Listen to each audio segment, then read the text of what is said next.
Hey everybody, I just wanted to record this video to give you some more details on a recent article, and it's our ultimate slow travel hack, and it's discovering repositioning cruises for some amazing value, some good time, some good food that you can go ahead and explore as well. So we published this here on our blog. I'll put the link in the video as well down below and take you through how to find these pretty amazing deals really quickly, because it can sometimes be confusing what the price is ultimately going to be, what the bottom line price is going to be, some things that are hidden from you on the costs, and how to find the best deals with these repositioning cruises. You may also want to use cruises for getting you from point A to point B slowly, and that's what this is all about. This is all about slow travel. It's certainly going to be quicker to jump on a flight, but it's pretty amazing what you can spend overall when you think about everything that's included, which is going to be your meals, your entertainment, onboard activities, transportation from point A to point B, and even some really great stops along the way, along the journey. And it's not unusual to spend $100 per day for two people. And if you think about that over 30 days, what would that cost? $3,000. Now, these cruises tend to be 14 to 18 days, but I like to think of it like on a monthly basis. Where else can you go from point A to point B, go from Europe to the US or back, and also have your hotel, your food, and your entertainment at that price point for two people? It's pretty amazing. In most US cities, that's just your rent if you're lucky. So let's talk about Cruise Plum and how to find these really great deals. So what you'll want to do is go to cruiseplum.com. There's a lot of different searches you can do on this website. This video and this tutorial is really just focusing on these transatlantic and even these trans-Pacific repositioning. So that's basically Europe to the US and US back to Europe. For instance, after we spend 90 days in Europe, we need to leave. So a lot of times, instead of flying back, we just like to do one of these repositioning cruises because it'll give us 14 days, and it's just a great way to travel slowly. We'll still get to from point A to point B, but we're not in a rush when it comes to getting back because we're just traveling romantically at this point, so we don't have to be back typically any specific time. You'll want to click search, and you want to click here, start searching. I'm going to search for two passengers. If you're traveling on your own, you can search for one or more, but I'll do two. I'll pick US, so I'm going to get the US pricing in this case. And it'll download, and it's going to not pick every cruise line that's out there, but a lot of the majors are included. As you can see, over 105,000 options in this case have basically been downloaded, 5,000 pages. The key with Cruise Plum is two things. One, it's really easy to get a drill down on a search, and two, to get true price per day per cabin, because something that's typically left out when you see cruise prices is they don't add taxes, port fees, and gratuities. Sometimes they add one of those, the taxes, but not the other, or they always leave out gratuities, but that's really important. You have to pay those things. So it adds up quite a bit if you're not really thinking about it. At first, the deal looks amazing until you add in those things. So you'll see those bottom line prices here. Everything else above that then becomes optional. So you can spend just what you see here if you want. I'll talk about in a moment some of the options. We want to go ahead and we want to get these 5,000 pages drilled down. The first thing I want to do on the left-hand side is pick region. I'm going to go ahead, I'm going to pick, in this case, transatlantic, okay? So that's going to bring down the number of pages down to just 109. Still, obviously, a lot of cruise lines, a lot of different options. You've got inside cabins, which are your lowest price, no windows, but going to be amazing value.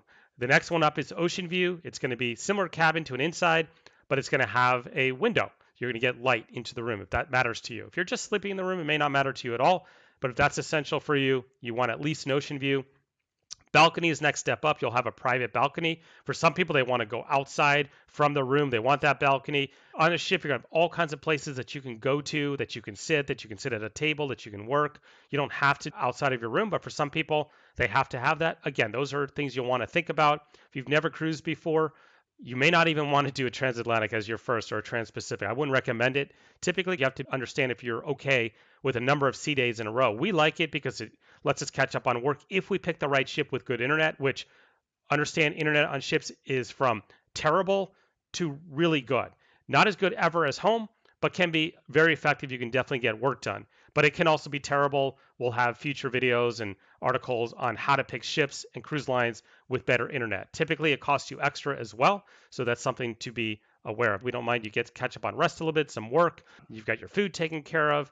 You can see a few places along the way, so it can be a really pleasant way to travel. A lot of times some entertainment, live music on board, so it can be a lot of fun as well. Now, the next thing I like to do is probably start to focus in on the type of cabin that I want. You don't have to do that here, but a good way to start to search is to say, hey, if I'm willing to do an inside or higher, then just click this one. If you just wouldn't do inside, then just click ocean view.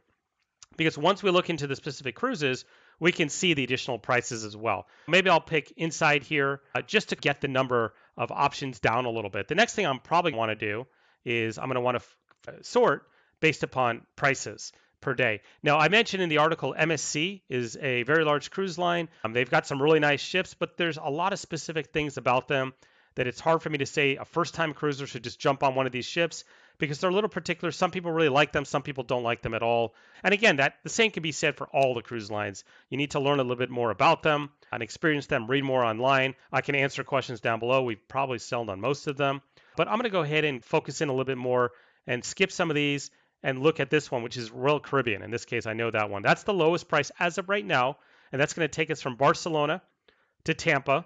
And I'll click this I here, and you're going to see that it's going to cost just $60 per person per day. And again, I want to remind you that's $120 per day for everything. This also is your room, your food, sometimes some basic drinks. I'm not necessarily saying alcoholic beverages, basic waters, juices, etc. Not always. You'd have to look at the specific cruise line. Some beverages will be covered. Some entertainment is covered as well. Port stops along the way, and that's your hotel as well. So think about how much you typically spend on a hotel room. I'm going to guess it's more than $120 per day on average, but this also includes your transportation as well, slowly, of course, to get from Europe to the US, but it includes it.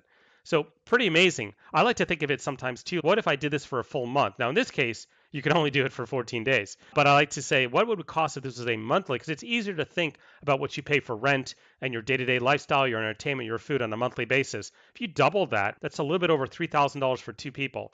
Think about living really nicely with all your food cooked for you, made for you, served, your room cleaned once, maybe twice per day for $3,200.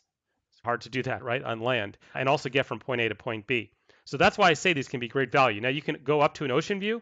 It's just $71 per person per day. Now, in this case, the balcony has jumped up quite a bit to 136. It's double, basically, almost more than that. It doesn't mean this is the only way to do it. There may be other cruise lines and transatlantics that offer a better deal that you may want to look at. I need to scroll down a little bit. And another thing you can do, I have found typically in this type of cruising, we're less picky when we're basically just trying to get to point A to point B slowly. When we're traveling romantically like this, we have to have a place to stay every night. So for me, it's more about the transportation, just being comfortable. It doesn't have to be the perfect vacation, right? When I'm traveling just 2 weeks a year, I want this trip to be perfect. But when it's really just kind of part of our day to day, does it have to be perfect? Does everything have to be the best ever? I don't think it does. It just has to be clean, decent food, nice transportation. What you may look at is under here, lines and cabins. So in the article, I suggested a few different lines. I'm gonna go ahead and pick up a few of them here. I'll select, in this case, celebrity. We'll just scroll down really quickly just to pick up a few of these. We'll just go here. We'll do Norwegian. All right, so we'll just go with that. And that sorts it down, gets it down to a lower list as well. This is an interesting one I noticed. This is April 2024, so this is in the future. It's probably why it's such a good deal, but this is on Virgin Cruises, so pretty much a brand new cruise ship, really just under 2 years old at this point. If I go in here, they have amazing food. There are some things you're going to want to learn about the experience on Virgin because it's not for everybody. Some of the entertainment can be a little edgy, so just understand that. But look at this amazing deal on a balcony. This is fantastic. $86 per day, not even that much more than an inside cabin. And that's including gratuities, taxes, port charges. So that's all there as well. It says zero under tips because Virgin includes tips in their base fare. A lot of cruise lines don't. So that's why it says zero, but it's still actually included. So you can spend no more than $1,200, have a balcony cabin for 2 weeks, have amazing food, have your gratuities covered. They also have other things that they include. They have free internet on Virgin. They've got workout classes as well. So they include a lot. So this is an amazing deal. You can see what's possible for what's going to probably be a whole heck of a lot of fun going from Barcelona to Miami during this time frame if you just need to reposition from those two locations. So we'll use these a lot, knowing that our 90 days is up or we just want to get back to the US or vice versa. And that's the other thing to understand. They don't do these all year round. You can see typically in October, November, you're going to go from Europe back to the east coast of the US because they're trying to take the ships from Europe to the warmer climates for the Caribbean sailings. The reverse happens in March, April, May. They go from the Caribbean and typically the East Coast back into Europe for the summer season. So that's why you'll find the dates tend to be very similar, but you have a lot of choices here. And you can certainly sort if you just want a balcony, you just couldn't do an inside cabin, no problem. You can do that as well. You may not want to do transatlantic. Cruise Plum can be used for all types of things. You can pick a specific month you want to travel, a specific region that you want to go to. You might want to just do a European cruise like we did recently. We needed to get from Lisbon to Barcelona, so we actually just took a Lisbon to Barcelona 11-day cruise. Yes, we could have got there same day. We could have flown Ryanair, but we went slowly. We saw multiple different amazing stops along the way, and we had our food taken care of. We unpacked one time. We had some great entertainment and was a lot of fun, and we had amazing internet, by the way. We had Starlink internet on board, so that was great as well. Most of the transatlantics will stop in some ports, not nearly as many as, of course, a typical cruise, but to open this one back up, if you scroll down in Cruise Plum, you can see this one has amazing stops. You get to go to Madeira, which is an incredible island of Portugal. You get Malaga, another excellent stop in Spain. And then you get Mallorca, which is an island in Spain as well. So really great options here, but you'll have a lot of sea days. So understand if you're not comfortable with 5, 6, 7, 8 sea days, you don't want to do a transatlantic. This shouldn't ever be, I don't think, your first cruise. You want to make sure that you like it, you like the style, you find the cruise line you like, maybe determine the cabin. But once you do that a little bit, or roll the dice and just realize, hey, it's 2 weeks. I'll get from point A to point B. Worst case is you don't love it. You don't do it again. But you can see, just think about how little you paid.